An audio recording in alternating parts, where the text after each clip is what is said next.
Il y a 10 à 15 000 ans, de nombreux animaux ont disparu, qui appartenaient à ce qu'on appelle parfois la mégafaune.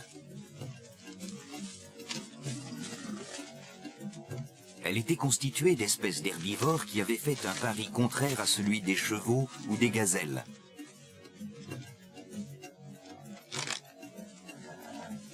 Au lieu d'évoluer vers plus de légèreté et de rapidité pour échapper aux prédateurs, elles avaient choisi de grandir, de développer des peaux épaisses et des physiques de plus en plus massifs. Il reste encore aujourd'hui quelques animaux qui font un peu figure de reliques de cette tendance. Des géants qui ont de plus en plus de mal à trouver leur place sur un territoire où l'homme est omniprésent et où leurs stratégies paraissent souvent d'un coup dérisoires.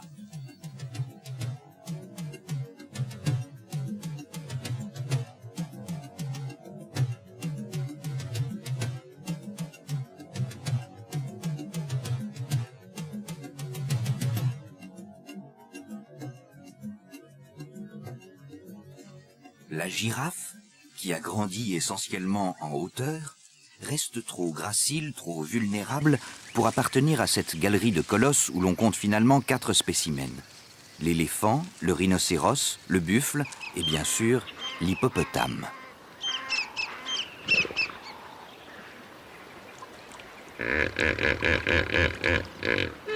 L'hippopotame vient en 3e position des plus gros mammifères terrestres, derrière l'éléphant et le rhinocéros blanc.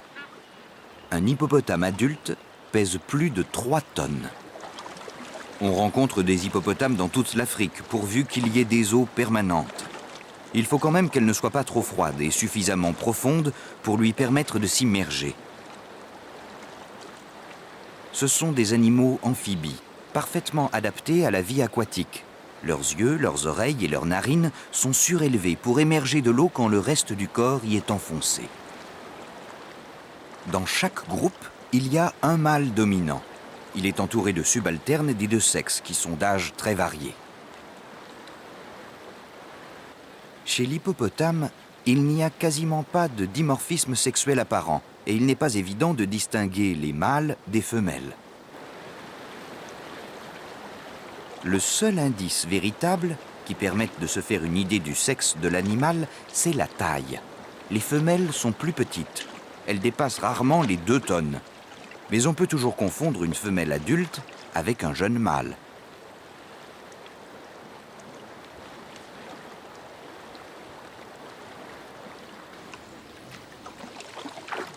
Pour une raison assez étrange, quand l'hippopotame se met à l'eau, il éprouve un besoin irrépressible de se rapprocher de ses congénères. Ce comportement est particulièrement évident dans une pièce d'eau comme celle-ci, où les hippopotames disposent de toute la place dont ils peuvent rêver et qui se concentrent pourtant à se toucher sur quelques mètres carrés. La présence de crocodiles n'explique en rien ce comportement étonnamment grégaire. Les grands sauriens ne représentent aucune menace pour un hippopotame adulte, et on ne peut invoquer un besoin d'effet de groupe dans un souci de protection. Décidément, on ne voit pas bien pourquoi cet animal énorme s'agglutine dans des espaces aussi réduits. Surtout qu'il apparaît en permanence des tensions entre congénères contrariés dans leurs évolutions. Évidente chez les espèces menacées par les prédateurs, cette stratégie de regroupement reste mal expliquée pour l'hippopotame. On évoque 2 hypothèses. On peut imaginer qu'ils aient pris cette habitude de se coller les uns aux autres pour protéger leurs petits des crocodiles. ou simplement que ce soit pour permettre au plus grand nombre de s'immerger quand les mares se réduisent à la saison sèche.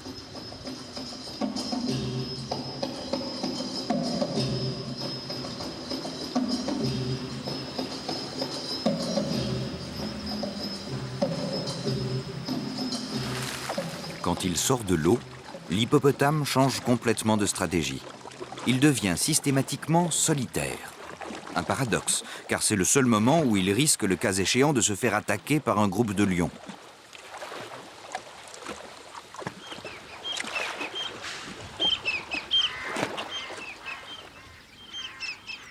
Ce sont des fruits de Kigelia, qu'on appelle aussi pour une raison évidente l'arbre à saucisses. Ils font le régal des hippopotames. Ils sortent toujours de l'eau pour se nourrir.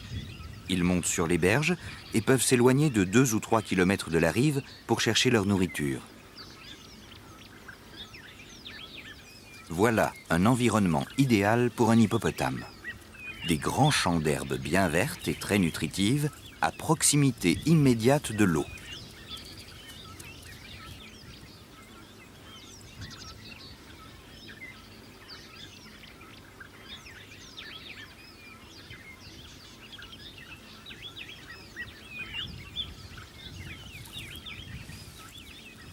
Pour remplir son estomac, qui fait 4 mètres de long, un hippopotame doit ingurgiter quotidiennement 40 à 100 kilos de nourriture. Cela paraît énorme, mais c'est très peu compte tenu de sa masse. Cela représente moins de 3% de son poids.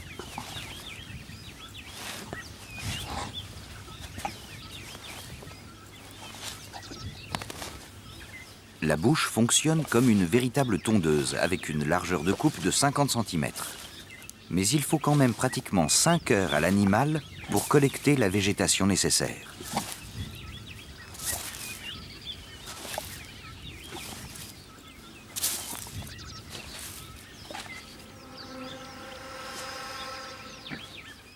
Il est rare que les hippopotames mangent comme ici en plein cœur de la journée.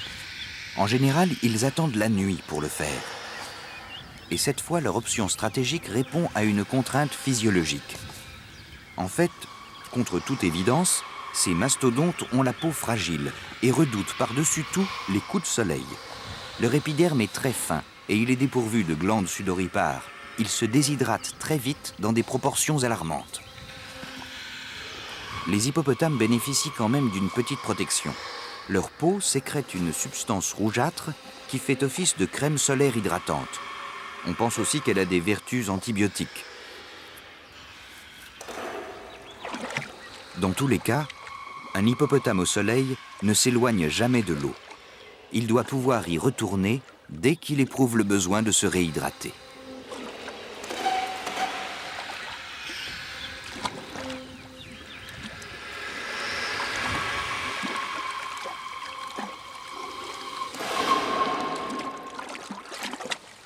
Le plus souvent, les hippopotames passent la journée à se reposer et à digérer, un peu à la façon des ruminants, grâce à leur estomac divisé en 2 parties.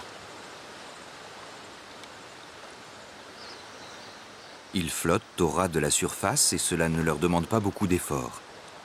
Ils ont une densité assez réduite, grâce à une couche de graisse sous-cutanée qui fait une 50aine de centimètres d'épaisseur.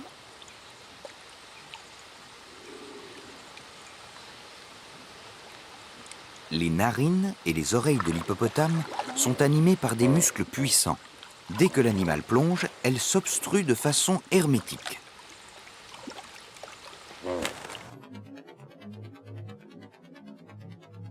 Les hippopotames habitent les milieux les plus divers. On les voit aussi bien dans les marais que sur les fleuves ou dans les lacs.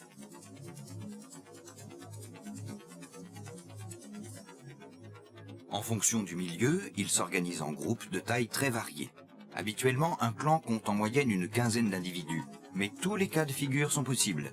Des regroupements de 2 à 50 hippopotames sont courants.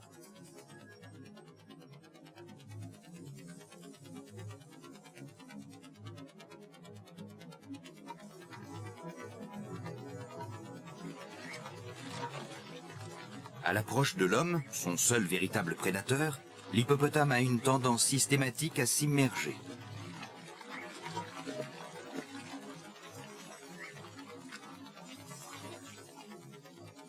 En dépit de sa masse, il fait preuve d'une mobilité et d'une rapidité toujours très surprenantes. Lors de ses déplacements sur les rives, il peut atteindre une vitesse de 30 km/h.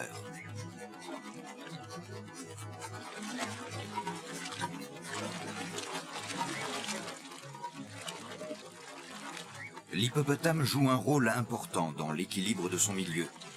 Lorsqu'il défèque dans l'eau, il produit des engrais, indispensables à la vie aquatique sous toutes ses formes.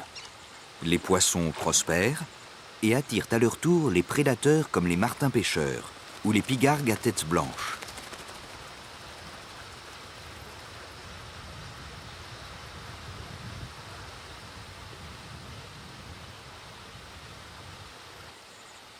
Les crocodiles, qui sont aussi de grands amateurs de poissons, apprécient également les effets bénéfiques de la présence des hippopotames sur la faune aquatique. On les voit souvent dans les mêmes parages. Comme ils ont des régimes alimentaires différents, ils ne sont pas vraiment concurrents.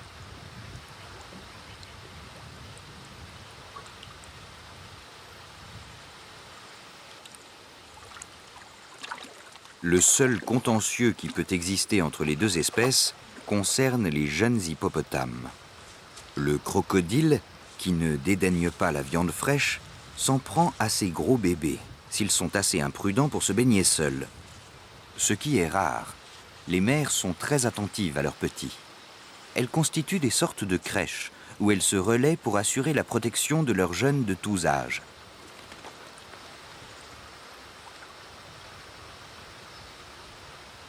Les petits hippopotames naissent au terme d'une gestation de 8 mois.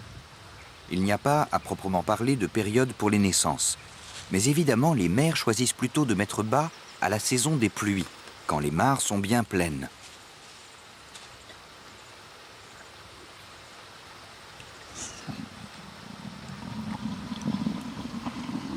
Ces bébés hippos pèsent une cinquantaine de kilos. Ils ont une quinzaine de jours. Leur mère, qui les a mis au monde un peu à l'écart, vient de réintégrer le groupe. La petite famille se met en marche parce que c'est l'heure de la tétée. Comme la naissance, elle se passe dans l'eau.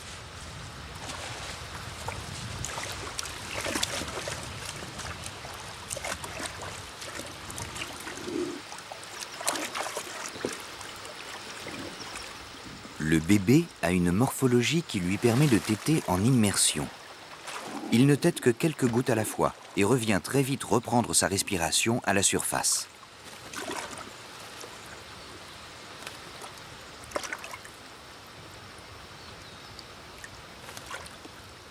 Les apnées des jeunes ne durent encore que quelques secondes. Quand ils seront adultes, ces petits pourront, comme leur mère, rester jusqu'à 6 minutes sous l'eau.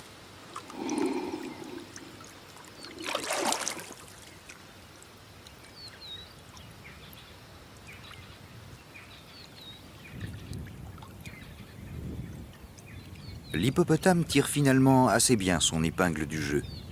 Son vrai problème, qui est commun à tous les grands animaux, c'est la réduction de son habitat. L'irrigation provoque souvent l'ensablement et l'assèchement des rivières, ce qui s'avère fatal pour l'hippopotame.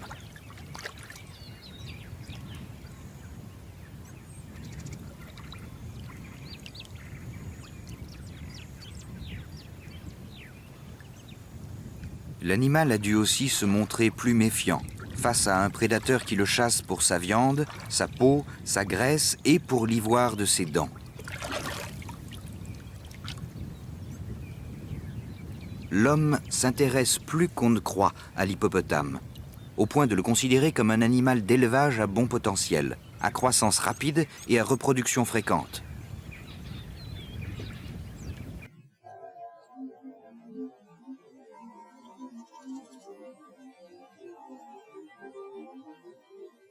Dans l'ancienne Égypte, l'hippopotame était l'esprit des eaux.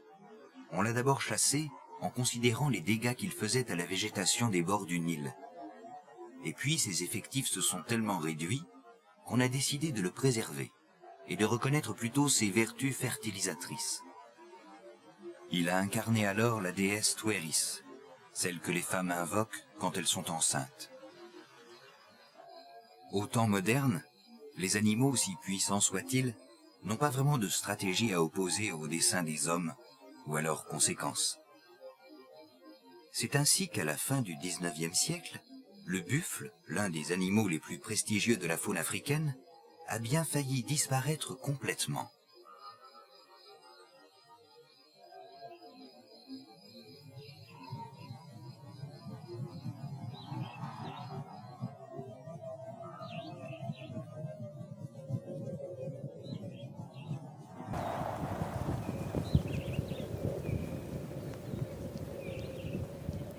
Avant que la catastrophe ne survienne, le buffle s'était imposé sur tout le continent. Il incarnait en nombre d'individus et par son omniprésence une espèce à la réussite insolente.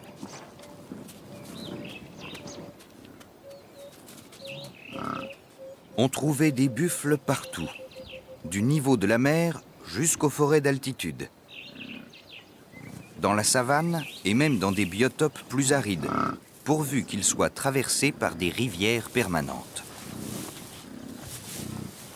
L'espèce a vu son succès remis en cause brutalement lorsqu'elle a été frappée par une épidémie de peste bovine, transmise par le bétail domestique.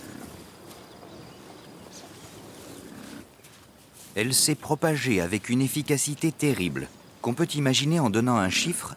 Là où elle passait, il ne subsistait qu'un buffle pour 10 000 qui mouraient. D'autres espèces étaient frappées elles aussi par la maladie, mais c'est le buffle qui lui a payé le plus lourd tribut.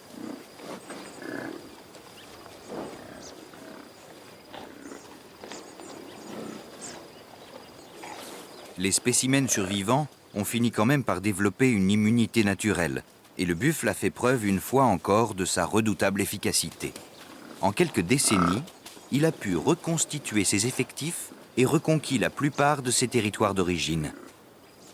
Les plus grands de la famille des bovidés, où il côtoie les gazelles et toutes les antilopes, a retrouvé sa place dans ces paysages.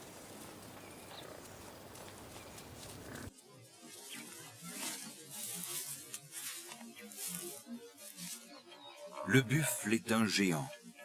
Un mâle adulte peut mesurer 1,70 m au garrot et peser presque 1 tonne. Il poursuit sa croissance longtemps encore après qu'il soit devenu adulte. Les troupeaux comptent couramment de 100 à 1500 têtes. On peut imaginer la biomasse que représente un groupe en un point donné. Les femelles sont plus petites, mais atteignent elles aussi un poids très respectable, puisqu'il est de l'ordre de 5 à 600 kg.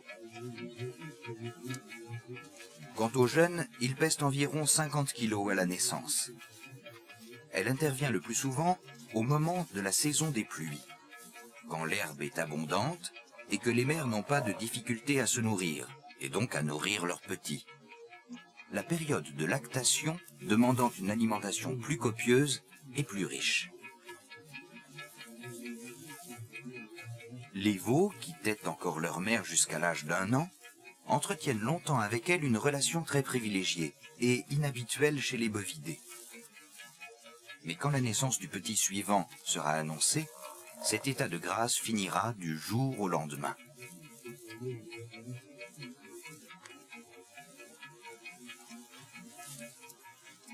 Ce petit buffle n'a que quelques jours, mais pèse déjà 1/10 du poids de sa mère.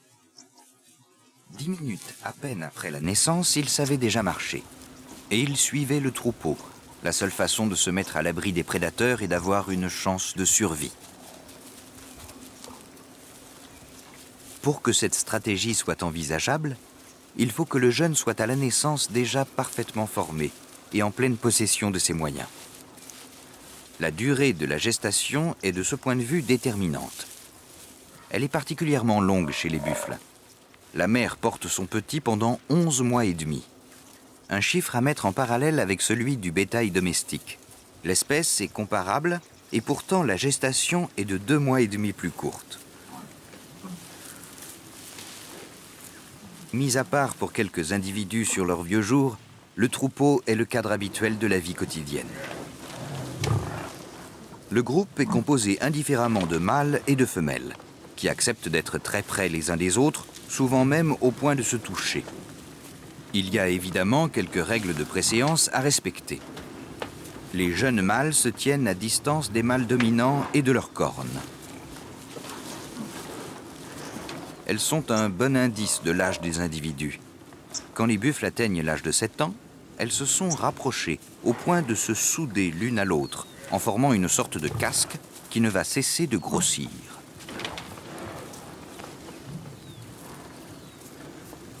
En attendant que les cornes ne lui poussent sur la tête, ce jeune veau exerce son odorat, qui lui permet notamment de retrouver sa mère et d'identifier quelques membres du troupeau. Le buffle peut occuper à peu près tous les milieux, mais à condition qu'il y trouve suffisamment d'eau pour boire et pour se baigner.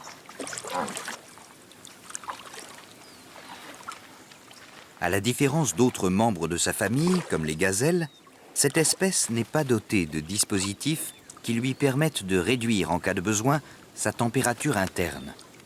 S'il fait trop chaud, il n'a qu'une solution, se rafraîchir en s'immergeant.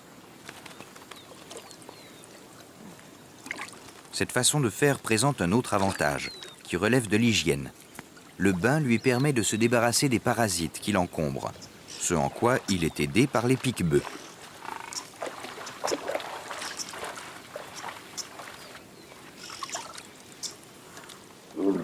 Les buffles se baignent en toute sérénité.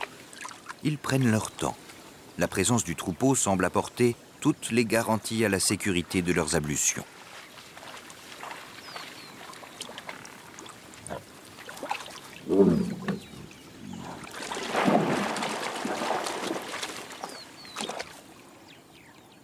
Ce buffle solitaire se révèle beaucoup plus nerveux. Il se sent vulnérable et réagit à peine dérangé. Dans un premier temps, sa stratégie, c'est toujours la fuite. Mais en cas d'insistance, ou s'il se sent acculé, le buffle se résigne à charger.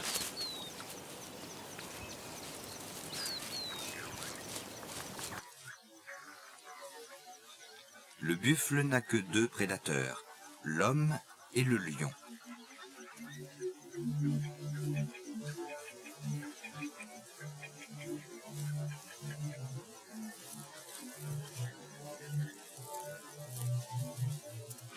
Le face-à-face entre un buffle et un lion est toujours une affaire hautement stratégique. On ne se perd pas des yeux.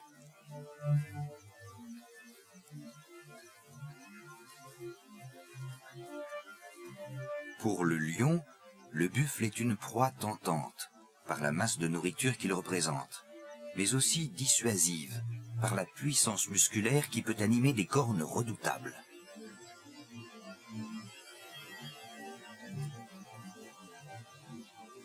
Pour avoir une chance, le lion doit ruser, choisir le bon moment et mieux encore, attendre du renfort.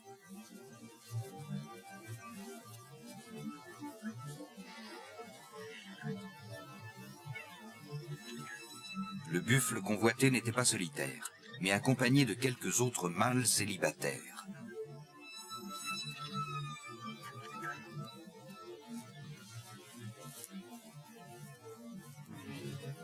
Le lion lui aussi a ses appuis. Une lionne l'accompagne qui vient un peu équilibrer la partie.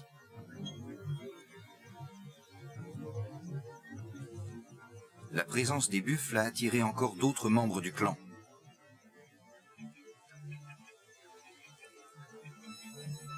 Cette mère et ses jeunes descendent à leur tour vers les bosquets d'où les buffles ont émergé.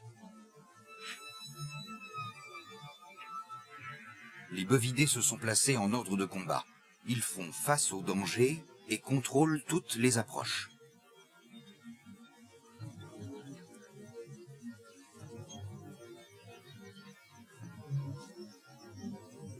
Dans cette situation, il ne peut rien leur arriver. Et le lion le sait bien, qui préfère se recoucher.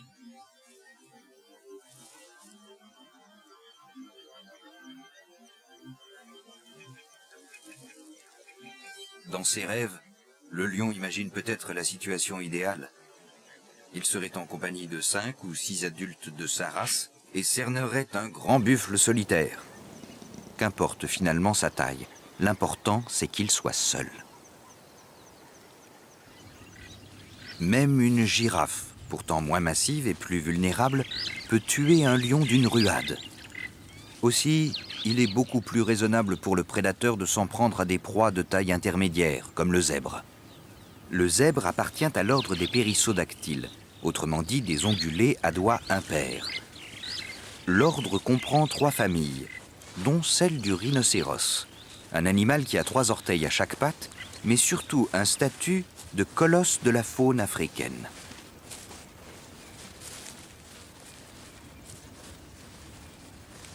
Les rhinocéros n'ont rien à craindre des lions, et a fortiori de carnivores moins puissants comme le léopard, le guépard ou la hyène. Le rapport de force leur est par trop favorable. On relate bien quelques attaques très rares, mais les choses ne se sont pas passées comme on l'imagine. Ce sont en fait des mères rhinocéros qui ont attaqué délibérément des lions, jusqu'à les tuer, parce qu'ils s'intéressaient de trop près à leur progéniture.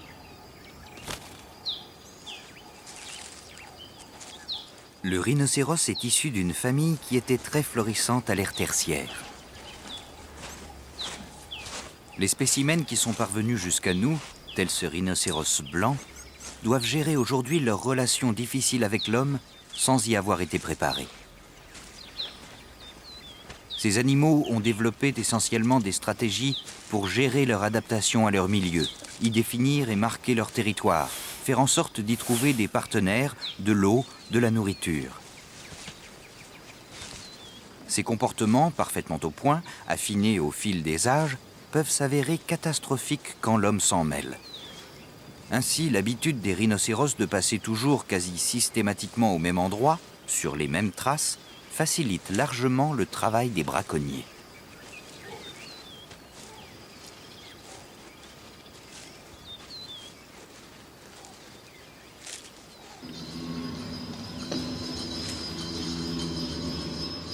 Le rhinocéros blanc est un animal énorme, qui mesure 1,70 m au garrot et pèse plus de 2 tonnes. Sa fameuse corne, qui n'est en fait qu'un amas de fibres de kératine, peut mesurer jusqu'à 1,50 m.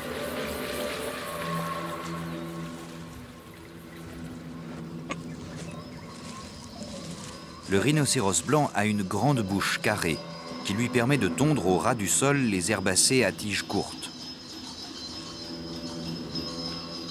Il ne mange que de l'herbe. C'est sans doute le plus gros animal strictement herbivore que la Terre ait jamais connu.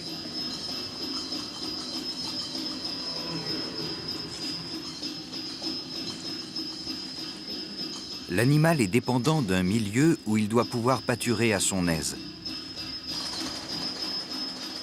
Il faut aussi qu'il ait à proximité de ces espaces herbeux, des arbres, des fourrés et un point d'eau. Mais pour un animal de cette taille, il se contente somme toute d'un espace assez réduit. Une femelle vit en compagnie de sa dernière progéniture sur une juxtaposition de petits territoires qui font chacun 1 ou 2 km². Le rhinocéros a une mauvaise vue et il se laisse assez facilement approcher sous le vent. Il fait donc une cible facile pour les chasseurs.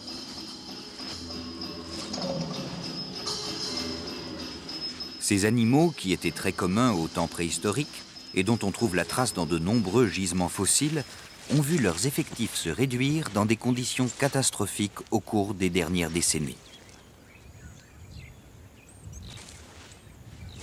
On ne compte plus aujourd'hui que quelques milliers de spécimens, mais c'est beaucoup plus qu'il y a quelques années. La plupart sont issus d'une grande opération de sauvegarde menée systématiquement en Afrique australe à partir de quelques dizaines d'individus préservés miraculeusement.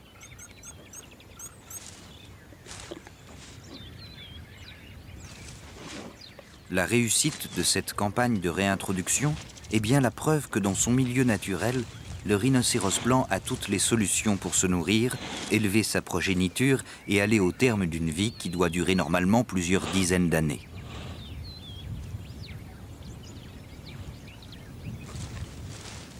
Les rhinocéros ont une morphologie très particulière. Leurs pattes sont courtes, elles font un peu office de piliers qui supportent un tronc en forme de barrique. la peau est complètement glabre, à l'exception de quelques poils au bout des oreilles et de la queue. Les femelles n'ont que 2 mamelles. Le cerveau de l'animal est de taille modeste, eu égard à sa taille. Ces caractéristiques sont propres aux 2 espèces de rhinocéros. Il y a par contre beaucoup de choses qui distinguent ces rhinocéros blancs de leurs congénères noirs, mais certainement pas la couleur. Ils sont gris l'un et l'autre. Le nom du rhinocéros blanc est dû à une erreur d'interprétation de son nom africanaire. On parlait de white en référence à sa bouche, et c'est devenu white chez les colons anglophones.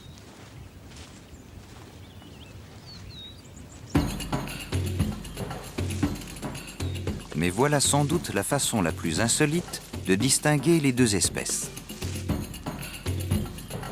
Elle consiste à observer la stratégie de fuite d'un jeune en compagnie de sa mère.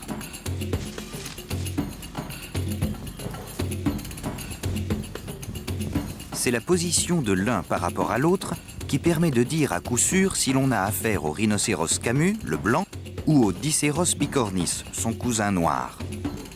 Si l'on voit le petit courir en tête, c'est qu'on a affaire à des rhinocéros blancs. Chez eux, c'est le petit qui montre le chemin de la retraite pendant que la mère assure les arrières.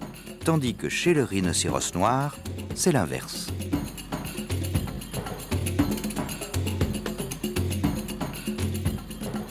En vérité, il n'y a pas moyen de se tromper entre les 2 rhinocéros africains, tant ils sont différents de tout point de vue.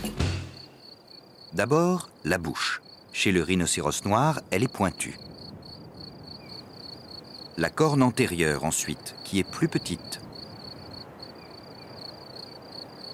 Globalement, le gabarit du rhinocéros noir est sensiblement plus réduit. Mais l'animal mesure quand même 3,50 m de long et pèse entre 700 et 1300 kg.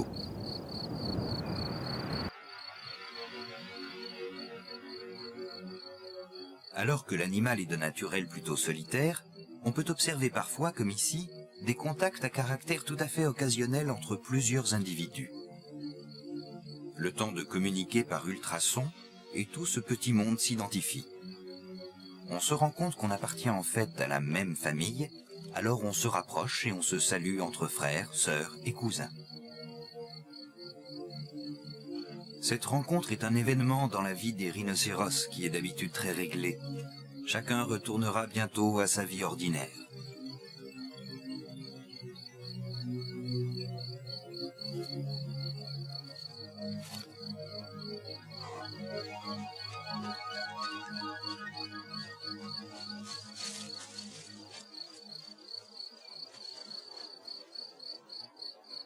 Si les mâles sont le plus souvent solitaires, les femelles sont presque toujours accompagnées de leur dernier petit.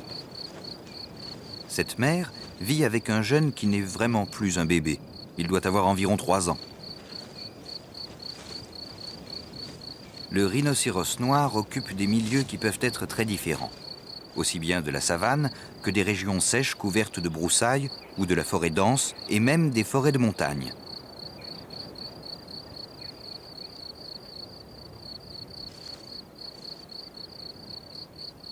Il n'est pas difficile.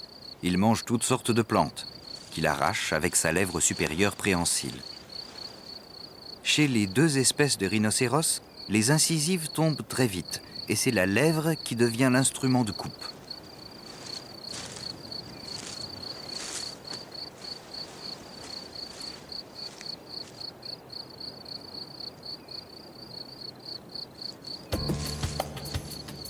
Le rhinocéros ne fait pas grand-chose de sa journée, surtout quand les plantes sont grasses.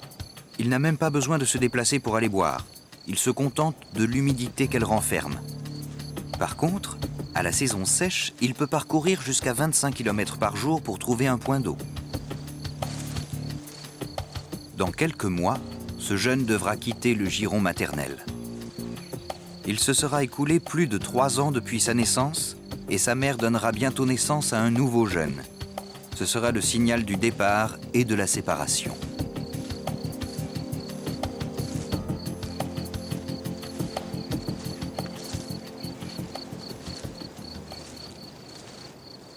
Il n'est pas rare de voir ces animaux couchés, même en plein cœur de la journée. A priori, la sieste est sans danger, car aucun animal ne se hasarde à attaquer ces colosses. Mais quand même, le rhinocéros reste toujours méfiant et ne dort que d'un œil, même si l'autre n'est pas d'un grand secours compte tenu de ses performances. Si il est dérangé, comme sa myopie ne lui permet pas de bien identifier le danger, il charge.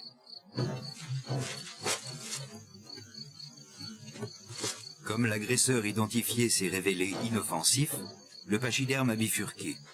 Mais l'animal n'admet pas le dérangement. Alors il s'éloigne de la zone de son galop lourd et puissant. Il peut atteindre 50 km/h, ce qui est considérable compte tenu de la masse qu'il déplace.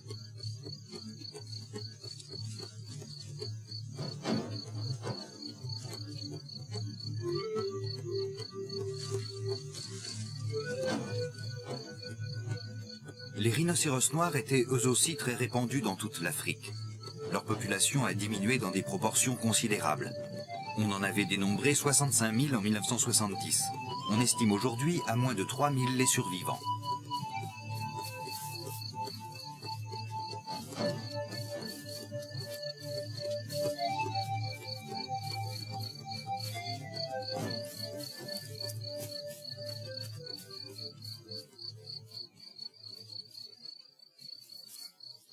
On imagine que la peau du rhinocéros est une véritable cuirasse. En fait, c'est la couche profonde du derme qui est très épaisse. La couche extérieure, celle qui est sèche, est comparable à celle des autres mammifères.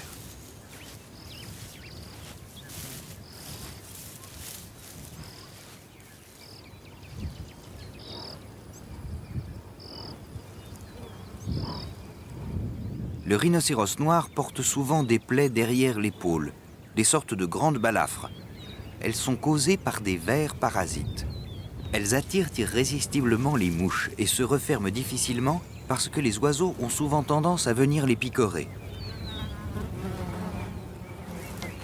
Malgré leur aspect spectaculaire, elles sont le plus souvent sans gravité.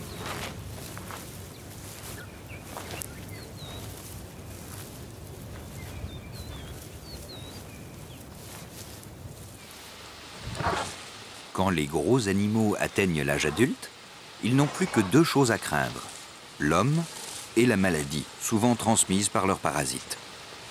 Ils peuvent limiter les risques d'infection en ayant une hygiène rigoureuse, autrement dit en prenant grand soin de leur peau, ce que fait l'éléphant en prenant dès son plus jeune âge des bains de poussière.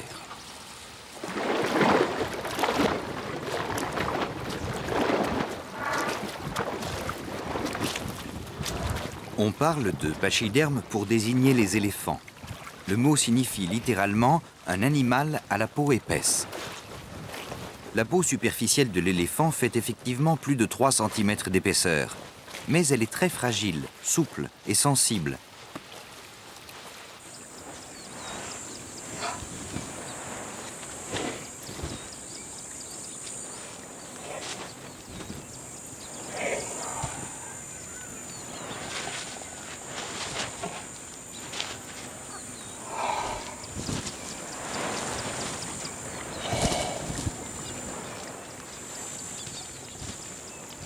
En soufflant ainsi une pellicule de poussière sur toute la surface de leur corps, les éléphants finissent par se doter d'une véritable couche protectrice. Elle les préserve des ardeurs du soleil et fait barrière aux bestioles de tout genre qui sont tentées de s'incruster sur la peau de l'animal.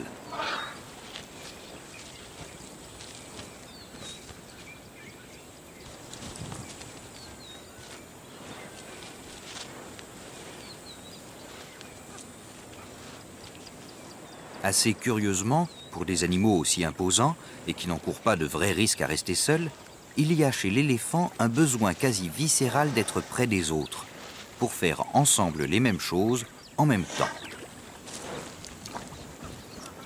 On peut y voir comme un acte de foi de chaque individu, qui fait confiance systématiquement au choix du groupe. On est sûr de sa pertinence. Si la harde se met à boire, c'est que c'est le bon endroit et le bon moment.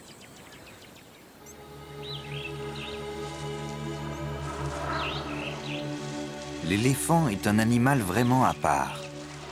Il suffit de regarder sa trompe. C'est le seul animal sur Terre qui soit doté d'un tel appendice. C'est la fusion des muscles du nez et de la lèvre supérieure qui lui a donné cet organe unique et polyvalent. L'éléphant grandit toute sa vie. Il atteint couramment plus de 3 mètres et pèse près de 5 tonnes. Il se déplace pourtant en silence et avec souplesse. Le contact de sa masse avec le sol est bien réparti sur les 4 membres et amorti par les coussinets qu'il a sous chaque patte. Son crâne volumineux est à nul autre pareil. Il doit supporter la trompe, les défenses, les muscles du cou sans être trop lourd.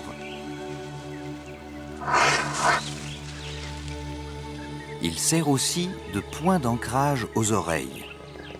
Voilà encore des oreilles peu communes, puisqu'elles servent moins à entendre qu'à rafraîchir.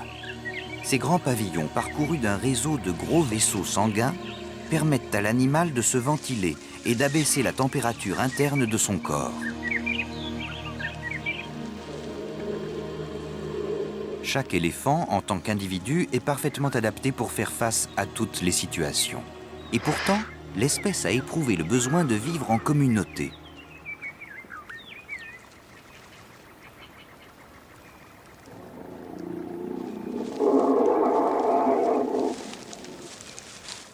Les troupeaux sont constitués essentiellement de femelles et de jeunes adolescents des 2 sexes. Les mâles, eux, vivent à l'écart. Ils laissent la conduite du groupe à une matriarche qui veille sur cette grande famille. C'est elle qui décide quand la harde doit se remettre en route.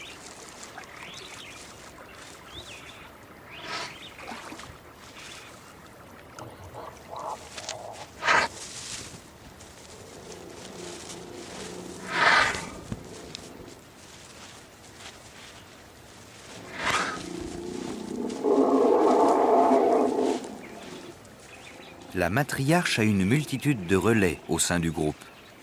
Ce sont d'autres femelles, des sœurs, des cousines, des filles, qui prennent en charge les plus petits, regardent s'ils suivent, s'assurent qu'aucun prédateur ne s'en approche.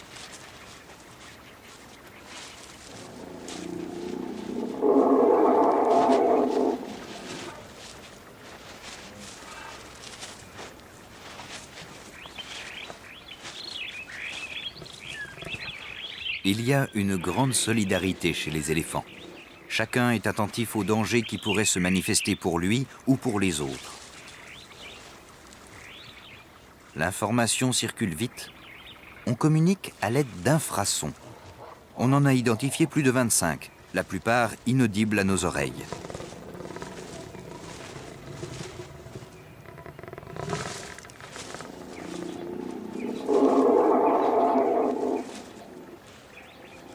La hiérarchie est stricte. Quand on se déplace, chacun a sa place dans la harde. C'est la matriarche qui marche en tête, l'héritière de la mémoire collective du clan. Elle sait guider le groupe vers un point d'eau ou une réserve de nourriture. La nourriture, c'est le problème des éléphants. Leurs besoins sont tels qu'ils peuvent littéralement dévaster leur milieu.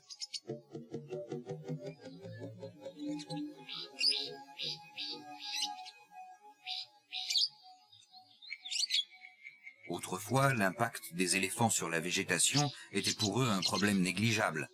Ils allaient plus loin, se déplaçaient vers d'autres territoires, et la végétation repoussait doucement sur les lieux qu'ils avaient abandonnés.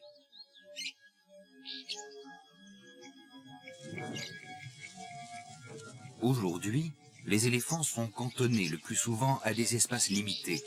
Ils peuvent en épuiser les ressources au point d'imposer des interventions humaines, déplacement d'individus ou abattage des animaux en surnombre. Le paradoxe de l'éléphant aujourd'hui, c'est que voilà un animal quasiment invulnérable qui peut se retrouver en danger de mort à cause de sa bonne santé, de sa longévité et de son appétit. Un éléphant mange quotidiennement environ 200 kg de nourriture. Il est exclusivement végétarien. Ce qui le sauve dans bien des cas, c'est qu'il mange toutes sortes de végétaux, aussi bien de l'herbe et des feuilles que des branches, des racines ou de l'écorce. Il préserve ainsi un certain équilibre de son milieu. d'autant que sa digestion est assez imparfaite et qu'il disperse dans son crottin une multitude de graines qui se retrouvent alors dans les meilleures conditions pour germer.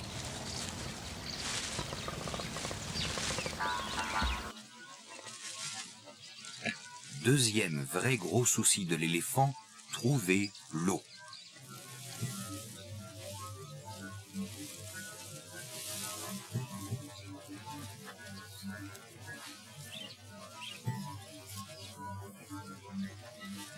Un éléphant doit boire plus de 70 litres par jour. Il est prêt à faire plusieurs dizaines de kilomètres pour s'abreuver.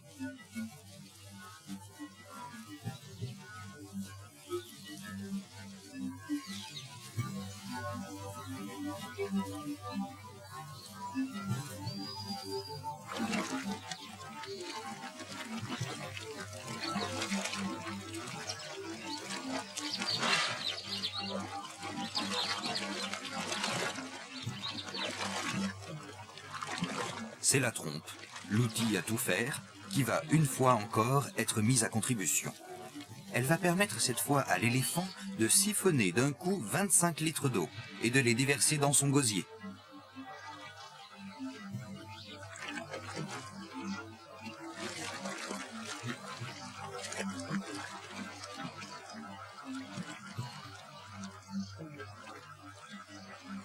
Quand les pachydermes arrivent au bord de la rivière, il arrive qu'elle soit à sec. Mais ils savent d'expérience que l'eau continue souvent à courir sous le sable et qu'il suffit de creuser un peu. Ils utilisent alors la même technique que ces deux-là, qui un peu plus loin se font un bourbier à coups de pied et à coups de trompe.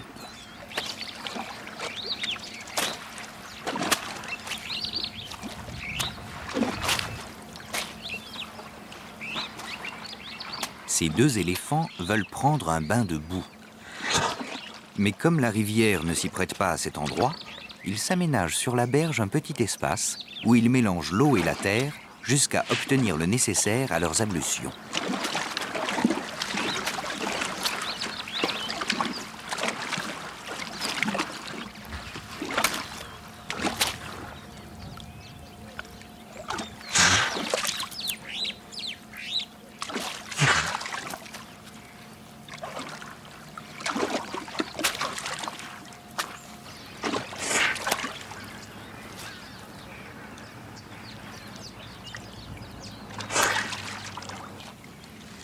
Finalement, les éléphants ne sont pas exigeants.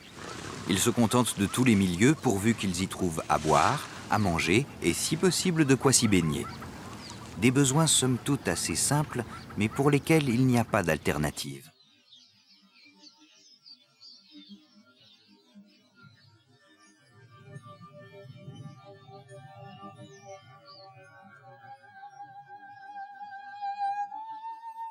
Quand la sécheresse s'abat sur une région, que la végétation est brûlée ou perd toutes ses vertus nutritives, il n'y a pas de stratégie de rechange pour ces mastodontes.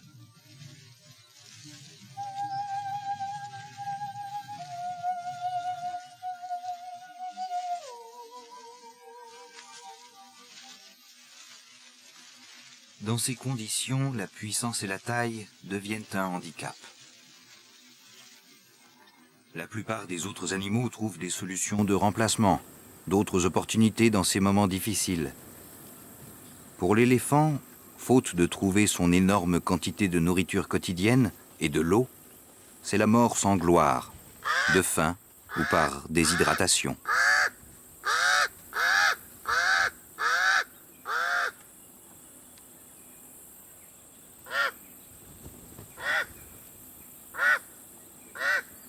Celui-ci sert de garde-manger permanent à une vieille lionne, accablée par 10 années à peine d'existence. La proie est peu glorieuse, mais c'est une aubaine dans cette période de disette.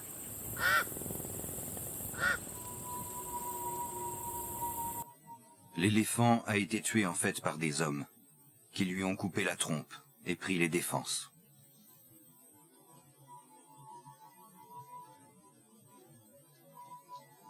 Dans cette situation se révèle toute la fragilité de ces seigneurs de la faune africaine. La lionne est déjà rattrapée par son âge. abandonnée par son clan et par ses forces. Elle ne peut plus compter que sur la chance pour subsister encore un peu. Pour l'éléphant, le grand des grands, il n'y aura jamais de stratégie à opposer à l'embuscade des hommes. Dans la plaine accablée de sécheresse, les éléphants parcourent des kilomètres à la recherche d'eau et de nourriture. Ensemble, en harde, confiants dans la sagesse de leur matriarche, confiants dans le savoir-faire du groupe.